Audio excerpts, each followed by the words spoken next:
Milen Cirus bahagia mendapat kado ulang tahun berupa tas mewah dari Atta Halilintar dan Aurel Hermansyah. Ia menyebut tas tersebut sebagai investasinya. Selebgram Milen Cirus tak mampu menutupi rasa bahagianya saat mendapat kejutan spesial dari Atta Halilintar dan Aurel Hermansyah.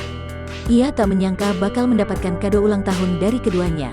Pasalnya, ulang tahun Milen Cirus sudah lewat 1 bulan, yakni tanggal 28 Agustus tahun 2021 lalu.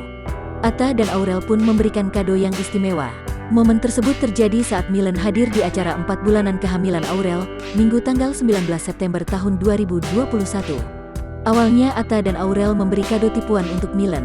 Mereka memberi kado sandal rumah untuk keponakan Ashanty tersebut. "Kok Milen enggak happy gitu sih?" tanya Atta seperti dikutip tribunstyle.com dari YouTube Rabu tanggal 22 September tahun 2021.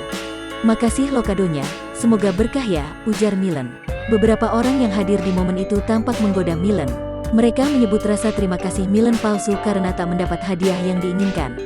Tak berapa lama, Aurel memberikan sebuah tas besar berwarna oranye. Kebahagiaan pun langsung terpancar dari wajah Milen. "Ya Allah, enggak sia-sia dari Bandung ya say," ucap Milen semringah. Belakangan diketahui Aurel dan Atta memberikan kado tas Hermes kepada Milen. Tas tersebut berwarna pink. "Ini yang kamu kode-kodein, pokoknya ini bagus ya kak," kenang Aurel. Milen mengaku sangat bahagia dan bersyukur mendapat tas impiannya. Ia menyebut tas itu merupakan investasi yang bisa ia jual ketika tak punya uang. Milen juga turut mendoakan Aurel dan Atta semakin lancar rezekinya. "Terima kasih kakak dan Atta udah ngasih birthday gift. Semoga rezekinya makin banyak, aku seneng banget, tasnya warna pink. Investasi say, kalau nggak ada duit, jual," ujar Milen sambil tertawa.